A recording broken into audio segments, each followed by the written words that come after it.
Day class. आज जो topic आप लोगों के साथ हम डिस्कस करने जा रहे हैं, the topic is colligative properties. हम लोगों को 4 कॉलिगेटिव प्रॉपर्टीज पढ़नी है: osmotic pressure, elevation boiling point, depression freezing point and relative lowering in the vapour pressure. But first of all हम ये जानने क्लास एक कॉलिगेटिव प्रॉपर्टी है क्या, कैसे लिंक है ये सारी चीजें, उसके लिए पहले यहाँ पे डेफिनेशन वाला लिखी है, लेकिन वो समझाने से पहले एक बार प्रीवियस चीज को रिकैप करते हैं। प्रीवियस चीज को क्या रिकैप करते हैं क्लास कि अगर हमारे पास प्योर वाटर, ठीक है, प्योर वाटर का मतलब यहाँ पे प्योर सॉल्वेंट्स है। आप सभी जानते हैं कि अगर मैं इसको रूम टेम्परेचर पे छोड़ता हूं तो ये कुछ ना कुछ वेपर्स बनाता है, जिसको आप P नॉट लिखते हैं। It's a vapour pressure of pure solvent. ये हम प्रीवियस लेक्चर में डिस्कस कर चुके हैं। जो अगर मेरे पास यहाँ पर एक प्योर सॉल्वेंट है तो एक वेपर क्रिएट करेगा। वो वेपर जो क्रिएट होगा that is the vapour pressure of pure solvent. Let's suppose class I am adding a non volatile solute. मैं यहाँ पे नॉन वोलेटाइल सॉल्यूट को ऐड कर रहा हूँ। What will happen? The number of vapour start decreasing. And why? Because पहले सारा का सारा जो सरफेस था वो सॉल्वेंट ने ऑक्यूपाई कर रखा था। Now some of the place is occupied by the non-volatile solute. That's why the number of vapors start decreasing, and that is called lowering in vapor pressure. That is called lowering in vapor pressure. It means class, अगर मेरे पास यहाँ pure water है, इसका vapor create हो रहा है, I'm adding the sucrose in the same water, the vapor pressure start decreasing. तो class में vapor pressure decrease हुआ है। ये जो vapor pressure decrease हुआ है, इससे related बहुत सारी terms होती है। सिर्फ वेपर प्रेशर कम होने से ही हमारे बहुत सारी चीजें लिंक हो जाती है, अलग अलग चीजें लिंक हो जाती हैं, जिनको हम कॉलिगेटिव प्रॉपर्टी कहते हैं। कॉलिगेटिव बच्चों एक लैटिन वर्ड है। को मतलब टुगेदर और लिगेटिव मतलब बाइंड। लिगेटिव आपने कई बार सुना होगा, लाइगेटिव ग्रुप होता है, लाइगेट होता है जो जोड़ के रखता है। तो कोलिगेटिव का मतलब है जो बाइंड करके रखे। किसको बाइंड करके रख रहा है बच्चों? एक्चुअली में जो हमने नॉन वोलेटाइल सॉल्यूट डाला, उसको डालते ही आपने सुना कि मैंने बोला कि number of vapour start decreasing and that decrease in vapour pressure link many parameters. बहुत सारे पैरामीटर्स लिंक कर लेता है। कौन कौन से पैरामीटर लिंक कर लेता है? रिलेटिव लोअरिंग, वो भी इसी कंसेप्ट पे बेस्ड है। एलिवेशन इन बॉइलिंग पॉइंट, ये भी इसी पे बेस्ड है। डिप्रेशन इन फ्रीजिंग पॉइंट, ये भी इसी पे बेस्ड है। ऑस्मोटिक प्रेशर, ये भी इसी पे बेस्ड है। मतलब चार ही चीजें लिंक हुई है बच्चों, सिर्फ इस वजह से लिंक हुई है क्योंकि सॉल्वेंट में सॉल्यूट डालने के बाद नंबर ऑफ वेपर्स कम हो। तो नंबर ऑफ वेपर्स के कम होने से वो सारे पैरामीटर जो से लिंक हो गए, इससे नाम ही पड़ा इसका कॉलिगेटिव प्रॉपर्टी। तो लिखा बच्चों कि इन सब में, इन सब की वैल्यूज में क्या कॉमन होगा? नंबर ऑफ वेपर्स का कम होना। नंबर ऑफ वेपर्स का कम होना, नंबर ऑफ वेपर्स कम क्यों हुए? Because we are adding the solute, non volatile solute. मतलब बच्चों इस सब में एक ही चीज लिंक हो रहा है ना, number of moles of solute. Solute अगर आप ऐड करेंगे वेपर कम बनेंगे, तो ये सारे कंसेप्ट उसी से लिंक है। इसलिए नाम है बच्चों ऑल दी प्रॉपर्टी जिसकी वैल्यू सिर्फ इस पे डिपेंड करती है कि सॉल्यूट डाला था आपने, कितने सॉल्यूट को डाला था, इस पे डिपेंड नहीं कर रहा उसका नेचर क्या है। तो इसको कहते हैं बच्चों कॉलिगेटिव प्रॉपर्टी। कॉलिगेटिव का मतलब यहाँ पे इस चीज से निकल के आता है कि जब हम नॉन वोलेटाइल सॉल्यूट डालते हैं तो नंबर ऑफ वेपर्स कम होते हैं, और ये फिनोमेना जो नंबर ऑफ वेपर कम हुए, ये फिनोमेना बहुत सारी चीजों को लिंक कर लेता है। यही इसका नाम है कोलिगेटिव। एक चीज को बहुत सारी चीजों से लिंक कर दिया गया, that is called colligative property. और सिर्फ एक चीज पे डिपेंड कर रहा है बच्चों, ये नंबर ऑफ वेपर्स का कम होना। नंबर ऑफ वेपर्स कम क्यों हुए? Because we are adding the non volatile solute. Now the first term जो मैं आपके साथ डिस्कस कर रहा हूं बच्चों, and that is elevation in the boiling point. जो बड़ा इंपॉर्टेंट चीज है इसके अंदर, कई नई चीजें आपको यहाँ पे सुनने को मिलेंगी। क्या है बच्चों? ये मेरे पास है प्योर वेपर, ठीक है, सॉरी प्योर मेरे पास यहाँ पे पानी है और उसको हम सॉल्वेंट है, प्योर सॉल्वेंट है बच्चों। नंबर ऑफ वेपर्स बने, मैं इसको बॉइल करूं, और हम सब जानते हैं बच्चों कोई चीज तभी बॉइल होता है जब वो हमारे एटमॉस्फेरिक प्रेशर के बराबर होता है। जैसे मान लीजिए कि मेरे पास एक कंटेनर में कोई लिक्विड है बच्चों, और मेरा एटमॉस्फेयर का प्रेशर ऐसे में लिख देता हूं, जैसे 1 atm मान लीजिए, 1 atm, ठीक है, हमारा एटमॉस्फेयर का प्रेशर मान लीजिए 1 atm। मैं इसको हीट कर रहा हूँ, ये वेपर बनाएगा, तो वेपर बनाएगा तो वेपर प्रेशर बढ़ेगा। वो बढ़ते बढ़ते जब इसका वेपर का प्रेशर एटमॉस्फेयर के बराबर हो जाएगा, उस टेम्परेचर पे उबलना शुरू कर देगा। बॉयल होना शुरू कर देगा। तो बॉइलिंग पॉइंट का मतलब होता है जिस टेम्परेचर पे आपका सॉल्वेंट का वेपर प्रेशर आपके एटमॉस्फेयर के बराबर हो गया। अब क्या था बच्चों, पानी था मेरे पास, तो पानी को जब मैं 373.15 केल्विन पे गर्म करता हूं ना, तो इसका जो वेपर होता है वो एटमॉस्फेयर के बराबर हो जाता है, और इसका वेपर उस टाइम कितना होता है 1.013 बार। बच्चों ना तो एग्जाम में ये वैल्यू आपको गिवन होंगी ना तो ये वैल्यू, ये आपको याद रखना है कि पानी के साथ क्या क्राइटेरिया है। पानी को जब उबालते हैं बच्चों, तो पानी इस टेम्परेचर पे जाके बॉयल होना शुरू करता है। 373.15 केल्विन पे जब आप इसको गर्म करेंगे तो बच्चों वेपर बना रहा होगा, और वो वेपर्स कितने बन चुके होंगे 1.013 बार, और ये वेपर किसके बराबर है एटमॉस्फेयर के, इसलिए इस टेम्परेचर पे वो बॉयल कर रहा है। दिस का boiling point of this solvent. यहां क्लियर हो क्लास कि this the boiling point of this solvent at this temperature. आपका जो वाटर है उसका वेपर प्रेशर इतना होता है और ये एटमॉस्फेयर के बराबर है। ठीक है बच्चों, तो ये ठीक है, बॉईल हो रहा है, पानी हमारा बॉईल हो रहा है, इतने टेम्परेचर पे हो रहा है, उस टाइम इस पे इतने वेपर थे। अब मैंने क्या किया, सुक्रोज डाल। सुक्रोज एक नॉन वोलेटाइल सोल्यूट है, तो नॉन वोलेटाइल सोल्यूट से क्या होगा बच्चों, जितने वेपर पानी पहले बना रहा था उतना नहीं बनाएगा, मतलब जितना पहले 1.013 बार था उतना नहीं बनाएगा, लेस देन 1.013 बार होगा। मतलब सुक्रोज डालते ही पानी पहले कितना वेपर क्रिएट कर रहा था 1.013 बार, और आराम से बॉईल हो रहा था। लेकिन जैसे आपने सुक्रोज डाला, तो सुक्रोज डालते ही हमने क्या पढ़ा है कि जैसे नॉन वोलेटाइल सोल्यूट डालते हैं तो वेपर प्रेशर कम हो जाता है। वेपर प्रेशर कम हो गया, 1.013 बार से कम हो गया। लेकिन भाई आप तो बॉईल थोड़ा ना करेगा, बॉईल तो तब करेगा ना जब इसका वेपर प्रेशर एटमॉस्फेयर के बराबर होगा। पहले 1.013 बार था, आराम से बॉईल हो रहा था, आपने सुक्रोज डाल दिया, सुक्रोज डालते ही ये वेपर कम हो गया, नंबर ऑफ वेपर्स कम हो गए, मतलब उसको और गर्म करना पड़ेगा उस वेपर प्रेशर के बराबर लाने के लिए। और पता है कितना गर्म करना पड़ता है 373.52 kelvin.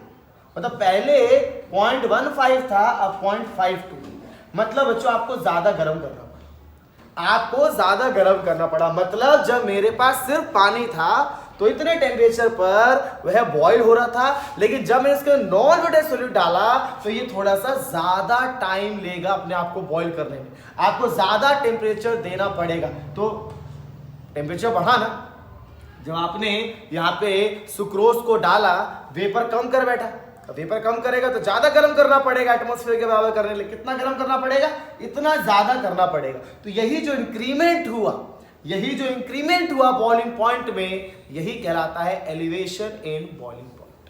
Elevation in boiling point means when we adding the non volatile solute in a particular solvent, तो सॉल्वेंट जिस टेम्परेचर पहले बॉईल हो रहा था उस पे नहीं होगा, उससे ज्यादा पे होगा। वजह क्या है, क्योंकि सॉल्वेंट में उसको डालने से उसका नंबर ऑफ वेपर कम हो गया। अब बराबर करने के लिए आपको और ज्यादा मेहनत करना पड़ेगा। ऐसे तो जैसे मान लो कोई पर्टिकुलर स्टूडेंट है, वो इतना मेहनत कर रहा था, कोई बंदा उसमें आके ऐड हुआ तो उसका जो अमाउंट था पढ़ाई का कम हो गया, उसको और एफर्ट डालना पड़ेगा। वैसे यहाँ है बच्चों कि आपके पास जो पानी था वो इतना प्रेशर बना लेता था इतने टेम्परेचर पे, लेकिन आपने सुक्रोज डाल लिया तो बेचारा उतना प्रेशर नहीं बना पा रहा है, और उतना प्रेशर बढ़ाना पड़ेगा ना, तो आपको और हीट करना पड़ेगा। तो जितना एक्स्ट्रा हीट करना पड़ा, that is called elevation boiling point. तो देखिए बच्चों, एलिवेशन का इन बॉइलिंग पॉइंट किससे लिंक हुआ, डिक्रीज इन वेपर प्रेशर। अब वेपर प्रेशर कम ही नहीं होता तो एलिवेशन होता ही नहीं, वेपर प्रेशर कम नहीं होता तो एलिवेशन होता ही नहीं, इसलिए तो नाम है कॉलीगेटिव प्रॉपर्टी। वो डिक्रीज इन वेपर जो है ना, वो लिंक कर रहा है इसको बॉइलिंग पॉइंट के साथ। ठीक है, तो बच्चों यही आपका कहलाता है डेल्टा टीवी। बच्चों दो चीज का ध्यान रखें, एग्जाम में गिवन नहीं होगा, कितने टेम्परेचर पे पानी बॉईल होता है उस समय उसका वेपर प्रेशर कितना होता है 1.013 बार। ठीक है बच्चों, तो डेल्टा टीवी मान लीजिए, डेल्टा टीवी मान लीजिए बच्चों, ये आपका एलिवेशन इन बॉइलिंग पॉइंट है, एलिवेशन इन बॉइलिंग पॉइंट है। तो एलिवेशन इन बॉइलिंग पॉइंट, किसका ज्यादा एलिवेशन हुआ, इसका बढ़ गया, किसका, सॉल्यूशन का, उसमें से किसका माइनस कर देंगे आप, सॉल्वेंट का, तो आपको पता चल जाएगा कितना एलिवेशन हुआ है। ठीक है, और बच्चों देखा जाता है कि ये डेल्टा टी बी एम के डायरेक्टली प्रोपोर्शनल होता है। M is the molality of this solution. जैसे बच्चों आप इसको हटाएंगे, यहाँ आएगा K B, and that K B is called molar elevation constant, molar elevation constant. इसका एक नाम और आपकी एनसीईआरटी में दिया हुआ है बच्चों, जो काफी ज्यादा पूछा जाता है, इसको बोलते हैं इबिलोस्कोपिक कांस्टेंट। क्या बच्चों इसका नाम एक और लिख लो, हाँ, इबिलोस्कोपिक कांस्टेंट, इबिलोस्कोपिक कांस्टेंट। ठीक है बच्चों, तो ध्यान रखिएगा। यहां से अब आप मोलैलिटी के फॉर्मूले को ओपन कर देंगे तो आप और फॉर्मूला बन जाएगा, delta T B is equals to K B. Molality को लिखेंगे given mass molar mass into 1000 by mass of the solvent. ठीक है, तो आपको और ज्यादा इलैबोरेशन मिल जाएगा। डेल्टा टीबी क्या है बच्चों? That is elevation boiling point, और ये किसके बराबर होता है? कितना मतलब कितना सॉल्यूशन बॉइल कर रहा है किस टेम्परेचर पे, माइनस सॉल्वेंट कितना कर रहा है। बच्चों ध्यान रखिएगा, ये वैल्यू आपको एग्जाम में नहीं गिवन हो सकता है, आपको याद रखना है। पानी 373.15 कैलोरी पे बॉइल करता है, उस समय इसका वेपर का प्रेशर 1.013 बार होता है। अब जितना सॉल्वेंट डालेंगे उतना इसमें कमी आएगा, उतना ज्यादा गर्म करना पड़ेगा। जितना बाहर से नॉन वेटेड सोल्यूट डालेंगे या वेपर कम होगा, ये प्रेशर कम होगा, आपको और गर्म करना पड़ेगा उसको उस टेम्परेचर पे, उस वेपर प्रेशर पे लाने के लिए। ठीक है बच्चों, तो मेरे ख्याल से क्लियर होगा। अब आपके आंसर छोटा सा एक ग्राफ बना हुआ है, मैं आपको वो एक्सप्लेन कर देता हूँ।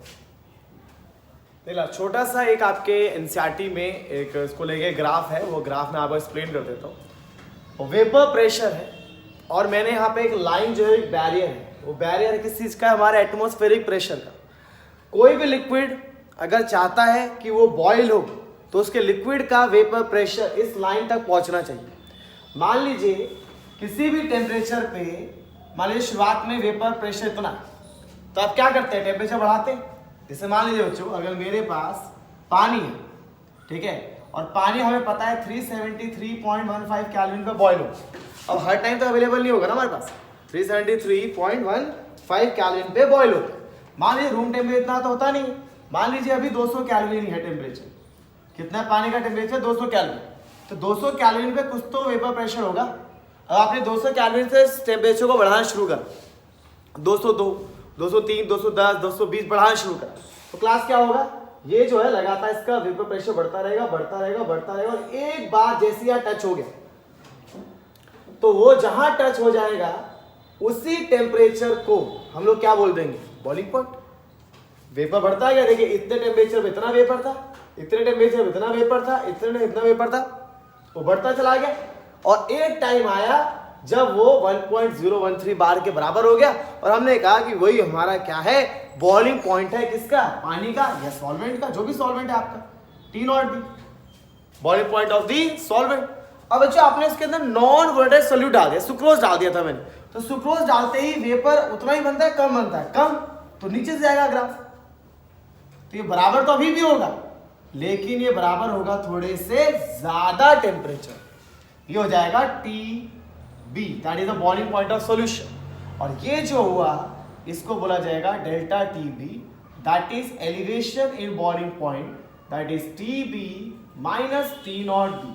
तो बच्चों ये जो चीज है ये सॉल्वेंट के लिए है और ये आपके सॉल्यूशन के लिए। सॉल्यूशन का वेपर प्रेशर कम होता है, हमेशा याद रखिए, जब भी मैं बाहर से नॉन वोलेटाइल सॉल्यूट डालूंगा वेपर प्रेशर कम होता है और कम होने से ही बॉइलिंग पॉइंट बढ़ा। तो बॉइलिंग पॉइंट का बढ़ना आपके वेपर प्रेशर के कम होने से लिंक था, इसलिए पहला हमारा कोलिगेटिव प्रॉपर्टी हो गया।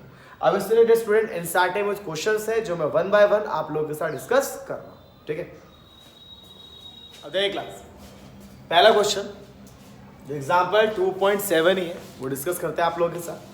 क्वेश्चन को साथ साथ पढ़ते हैं और इसको लिंक करते हैं हमने जो पढ़ा है थ्योरी पार्ट से। हमने 18 ग्राम ग्लूकोज, याद है मैंने एग्जाम्पल सुक्रोज का दिया था, और सुक्रोज ग्लूकोज शुगर ही होते हैं दोनों। आपने ऐड किया 1 kg ऑफ वाटर, मतलब आपके पास पानी था और पानी 1 kg मतलब 1000 ग्राम H2O था। इसमें बच्चों आपने 18 ग्राम ग्लूकोज डाल दिया, C6H12O6। इसका मोलर मास निकाल सकते हैं आप लोग, 180 ग्राम आएगा, ठीक है ना। 6 × 12, 1 × 12 प्लस 6 × 16। कार्बन का मोलर मास 12, हाइड्रोजन का आपका 1 और ऑक्सीजन का 16, ठीक है। तो बच्चों ऑब्वियस ही बात है, इतना तो कंफर्म है कि अगर आप बाहर से किसी सॉल्यूट को डाल रहे हैं तो पहले जितने टेम्परेचर पे ये पानी बॉईल हो रहा था उस पर तो नहीं होगा, ठीक है, उससे ज्यादा ही लगेगा। तो ये कह रहा है कि 18 ग्राम ग्लूकोज को आपने पानी में डाला 1 kg वाटर में, एक सस्पेन है उसमें, कितने टेम्परेचर पे अब ये बॉइल हो, और ये आपको पता ही है टेम्परेचर कौन सा, ये वो प्रेशर है जिस प्रेशर पे इसको लाना पड़ता है इक्वल, ताकि ये बॉइल हो सके। तो देखिए क्लास, अगर हम डेल्टा टीबी निकालते हैं and that is K B into molality, तो जो delta T B is equals to K B, molality is given mass by molar mass into 1000 by mass of the solvent.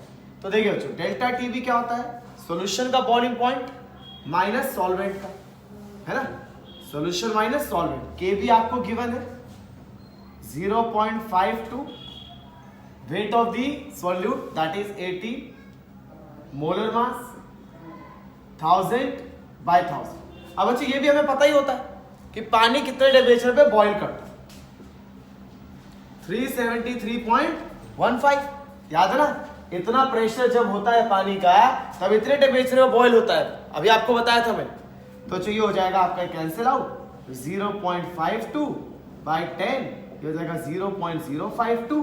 तो इसमें इतना एलिवेशन आ गया, है ना, जितना पहले था उसमें इतना बढ़ गया बच्चों, और बढ़ना ही था क्योंकि आपने बाहर से क्या ऐड कर रखा था, नॉन वोलेटाइल सॉल्यूट। तो ध्यान रखिएगा बच्चों, जब भी इतना प्रेशर होता है तो आपका जो पानी होता है टेम्परेचर पे बॉईल करता है, ये इतना टेम्परेचर है तो इतना प्रेशर होता है, इतना प्रेशर है तो इतना टेम्परेचर होता है। तो ये एग्जांपल आई थिंक आप लोगों को क्लियर होगा। कुछ एक्सरसाइज पे चलते हैं जहां पे इसके क्वेश्चन अवेलेबल है। देखो बच्चों, एक और एग्जांपल एलिवेशन बॉइलिंग पॉइंट से, एग्जांपल 2 पॉइंट आपके एनसीईआरटी का। The boiling point of benzene is 353.23 kelvin. तो पहले साथ साथ इसको बनाते चलते हैं कि मेरे पास बेंजीन है और जो मेरा बेंजीन है वो इतने टेम्परेचर पर बॉईल होता है, 353.23 केल्विन। ये सॉल्वेंट है मेरा, मैंने इसके अंदर 1.80 ग्राम, बाहर से 1.80 ग्राम कोई अननोन सोल्यूट है, नॉन सोल्यूट है, मुझे नहीं पता, कोई सोल्यूट है आपका जो आपने ऐड किया। तो बच्चों ध्यान रखिए, सिंपल सी बात है, अगर आप ऐड करेंगे इतने टेम्परेचर तो बॉईल होने वाला है, बढ़े, देखते हैं कितना बढ़ा है, ठीक है। Solute dissolve in 90 gram of benzene, मतलब जो पानी है, पानी क्या है, बेंजीन है, 90 ग्राम का आपका बेंजीन है, 90 ग्राम बेंजीन है। तो अगर आप सोल्यूट ऐड कर रहे हैं तो ऑब्वियसली बात है बॉइलिंग पॉइंट तो बढ़ने वाला है, लिखा भी हुआ है। 90 ग्राम बेंजीन में डालते हैं तो बॉइलिंग पॉइंट रेज टू, आप देखिए ना, अब कितने टेम्परेचर बॉइल हुआ, पहले हो रहा था 353 पे, अब हो रहा है 354 पे, तो एलिवेशन हुआ इसका मतलब। आप साथ साथ निकाल सकते हैं बच्चे एलिवेशन कितना हुआ, एलिवेशन कितना हुआ है, अब कितने पे बॉइल हो रहा है और पहले कितने पे बॉइल हो रहा था, है कि नहीं, तुरंत मिल जाएगा आपको एलिवेशन। और एलिवेशन मिलते ही बच्चों is equals to K B, formula लगाइए, given mass by molar mass into 1000 by mass of solvent. ये वैल्यू आपके पास है, केबी आपको गिवन है, ये देखिए 2.53, गिवन मास आपको पता है 1.80, मोलर मास निकालना है। तो सारी वैल्यू बच्चों उसमें ऑलमोस्ट आप लोगों को गिवन है। डेल्टा टीबी आप लोगों का यहाँ पे 0.88 आ जाएगा, गिवन मास कितना है,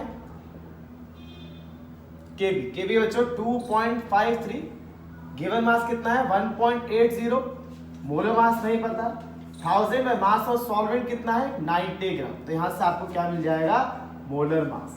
और ध्यान रखिए बच्चों, कोलिगेटिव प्रॉपर्टी का एक एप्लीकेशन है, कोलिगेटिव प्रॉपर्टी का एक एप्लीकेशन है, पेपर में पूछ सकता है कि कोलिगेटिव प्रॉपर्टी को हम किस चीज के लिए यूज कर सकते हैं, मोलर मास निकालने की। सॉल्यूट का मोलर मास आप तुरंत निकाल सकते हो, क्योंकि आपको देखो एलिवेशन बॉइलिंग पॉइंट तो मिल जाता है, आप सॉल्यूट डालेंगे तो एलिवेशन बॉइलिंग पॉइंट पता चल जाएगा कितना बड़ा है, सॉल्यूट कितना ऐड किया वही पता ही आपको, क्योंकि आपने खुद ऐड किया है। मोलर मास आपको यहाँ से मिल जाएगा बच्चों। तो मेरे ख्याल से आपको दोनों एग्जांपल विद थ्योरी क्लियर होगा। अब आप एक्सरसाइज में जो भी डेल्टा टीबी से रिलेटेड क्वेश्चन है वो आप ट्राई कर सकते हैं। नेक्स्ट लेक्चर में मैं आप लोगों के साथ डेल्टा टीएफ और ऑस्मोटिक प्रेशर से रिलेटेड न्यूमेरिकल और थ्योरी को डिस्कस करूँगा।